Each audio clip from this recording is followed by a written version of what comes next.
আপনারা অবগত আছেন, গত 16/6/2026 তারিখে রাত 10:30টার দিকে ঢাকা মাওয়া এক্সপ্রেসওয়েতে জনাব তরিকুল ইসলাম পবন, যার বয়স 27, তিনি এবং ওনার বান্ধবী লামিয়া আক্তার অন্যান্য বন্ধুদের জন্য আবদুল্লাপুরের যে ফ্লাইওভার সেখানে অপেক্ষা করছিলেন। এমতো অবস্থায় একটি পেশাদার ছিনতাইকারীর দল তাদের বাইক, তরিকুল ইসলাম পবনের বাইক ছিনতাই এবং অন্যান্য ছিনতাইয়ের উদ্দেশ্যে তাদেরকে প্রতিরোধ করে। এমতো অবস্থায় তরিকুল ইসলাম পবন এই ছিনতাইকারীদেরকে সাথে তার ধস্তাধস্তি হয়। ধস্তাধস্তির এক পর্যায়ে এই ছিনতাইকারীর দল তরিকুল ইসলাম পবনকে উপর্যুপরি ছুরিয়াঘাত করে এবং তার বান্ধবী লামিয়া আক্তারের কাছ থেকে ভ্যানিটি ব্যাগ এবং মোবাইল ফোন ছিনতাই করে। তাৎক্ষণিক উপস্থিত জনগণ এবং পুলিশ তরিকুল ইসলাম পবনকে আহত অবস্থায় উদ্ধার করে এবং উদ্ধার করে একটি অ্যাম্বুলেন্স যোগে ঢাকা মেডিকেলে পাঠিয়ে দেন। পরবর্তীতে ঢাকা মেডিকেল থেকে আমরা নিশ্চিত হই অতিরিক্ত রক্তক্ষরণে তরিকুল ইসলাম পবন মৃত্যুবরণ করেছেন। আমাদের মান্যবর পুলিশ সুপার জনাব শামীমা পারভিনের তাৎক্ষণিক নির্দেশে আমাদের যে দক্ষিণ কেরানীগঞ্জের কয়েকটি টিম আমরা মাঠে নেমে পড়ি এবং এই তদন্ত প্রক্রিয়ায় আমরা এই 24 ঘন্টার ভিতরই আমরা প্রথমে মেহেদি হাসান রানা নামে এক ব্যক্তিকে মোবাইল সহ হেফাজতে নেই।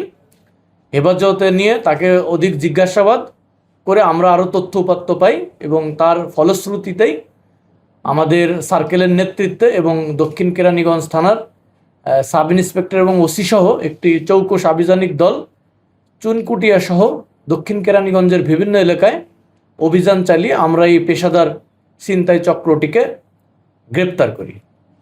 গ্রেপ্তার করে আমরা অবগত হই যে এই গাড়িতে 3 জন ছিনতাইকারী ছিলেন এবং তাদের বিরুদ্ধে তাদের নাম হচ্ছে রাজু আহমেদ ওরফে লালচান, যার নামে বিভিন্ন এরিয়াতে আমাদের জানা মতে 5টি ছিনতাইয়ের মামলা আছে এবং এই সংখ্যা আরও বেশি হবে বলে আমরা প্রাথমিকভাবে ধারণা করছি। তারপরে গাড়ির মাঝখানে যে ছেলেটা ছিল তার নাম জিহাদ। জিহাদের নামেও 3টি ডাকাতি সহ দস্যুতার মামলা রয়েছে এবং সজীব মৃধা যে বাইক চালাচ্ছিল সেও একজন ছিনতাইকারী এবং তার নামেও আমরা আরও মামলা আছে কিনা সেটি নিয়ে আমরা তদন্ত করছি। এবং তাদের দেখানো মতে আমরা চুনকুটিয়ায় একটি টিনের চালা থেকে আমরা এই লামিয়া আক্তারের যে ছিনতাই হওয়া ব্যাগ সেটি আমরা উদ্ধার করেছি। তো আমরা এদেরকে বিজ্ঞ আদালতে প্রেরণ করব এবং রিমান্ড চাইব এই যে দক্ষিণ কেরানীগঞ্জের যে ছিনতাইয়ের নেক্সাস এবং অ্যাকমপ্লাইজ যারা আছে আমরা তাদেরকে আমরা আইনের আওতায় আনবো। আইনের আওতায় এনে আমরা এই